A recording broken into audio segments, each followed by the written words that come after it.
Ramagundam MLA Raj Thakur Makkhan Singh అధికారం అండతో అక్రమ కూల్చివేతలకు పాల్పడుతున్నారని మాజీ ఎమ్మెల్యే కోరకంటి చందర్ విమర్శించారు.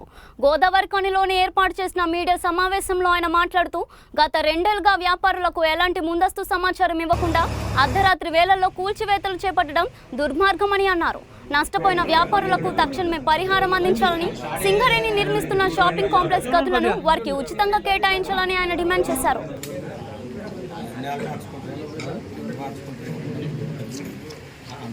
రామగుండం నియోజకవర్గంలో రాత్రిపూట కూల్చుడు అనేది రాజ్ ఠాకూర్ మక్కన్ సింగ్ ఎమ్మెల్యే గారితోనే అవుతా ఉన్నది. ఇక్కడ సింగరేణి స్థలం అసలు కూల్చేది ఎవరు, అసలు వాళ్లకు నోటీసులు ఇచ్చిండ్రా, అసలు పిలిచి మాట్లాడినరా, ఏదీ లేదు. ఇక్కడ ఇష్టరాజ్యంగా అధికారం ఉన్నది కదా, ఏదైనా నేను చెప్పింది నడుస్తుంది, చేసింది అందరు చూస్తారని చెప్పేసి ఇష్టం ఉన్నటువంటి రీతిలో గత 2 ఏళ్లుగా ఇక్కడ కూల్చివేతల పర్వం నడుస్తూ ఉన్నది.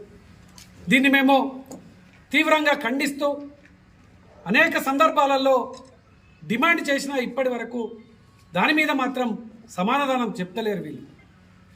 అసలు నష్టపోయినటువంటి వాళ్లకు 1 రూపాయైనా నష్టపరిహారం ఇచ్చిందంటే ఇప్పటి వరకు ఇవ్వలేదు.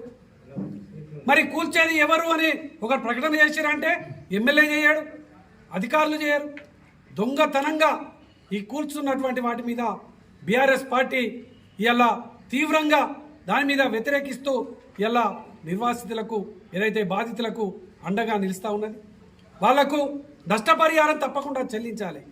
ఇలా సింగరేణి స్థలంలో కడుతున్నటువంటి కట్టడాలకు సంబంధించి చిరు వ్యాపారస్తులకు పూర్తిగా ఉచితంగా వాళ్ళకు ఇచ్చేయాలని చెప్పేసి అలా బీఆర్ఎస్ పార్టీ డిమాండ్ చేస్తూ ఉన్నది.